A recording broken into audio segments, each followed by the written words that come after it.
Title: The Mirror That Looked Forward. Part 1: The Strange Inheritance. When Thomas Elwood inherited his great-uncle Leopold's crumbling townhouse, he expected dust, maybe a few odd antiques. But in the attic, behind a sheet, stood a 7-foot mirror, silver-framed, cold to the touch. A handwritten note taped to the back read: "This glass shows not what is, but what will be. L." Thomas scoffed. Eccentric to the last. Still, he moved the mirror downstairs out of curiosity. That night, walking past it, something odd happened. His reflection moved before he did. Just slightly, just once. Enough to freeze him in place. Part 2: Visions in the Glass.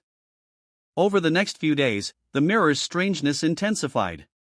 It showed small events seconds before they occurred: a knock at the door, a dropped mug. Then larger things, the mailman arriving with an acceptance letter from a literary agent, one he hadn't known was coming. The mirror wasn't malfunctioning. It was predicting. Obsessed, Thomas began watching it daily. At times, he saw visions hours ahead, arguments with strangers, breaking news, even people he hadn't met yet.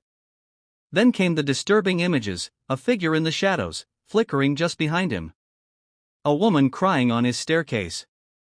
One night, he watched himself, bloodied, crawling, mouthing something into the glass. Behind him, a tall, smoke-like silhouette. Then it went dark.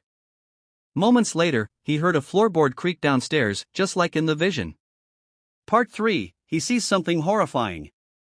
Shaken, Thomas tried to leave. Booked a hotel, turned off all mirrors. But the visions followed him on screens, polished surfaces, even puddles. The future wouldn't let go. Then the mirror showed something new. A woman with red hair at his front door, holding a folder. In the vision, they greeted each other like old friends. That afternoon, it happened. Dana worked at a museum cataloging rare artifacts. Leopold had once loaned them a shard of a strange reflective object, a future mirror, now missing. "This is it," she whispered. "The original."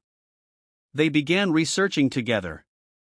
Old journals called it the Oracle Mirror, forged centuries ago by an occultist obsessed with fate. The writings warned: to escape what is seen, the glass must shatter before it shows your end.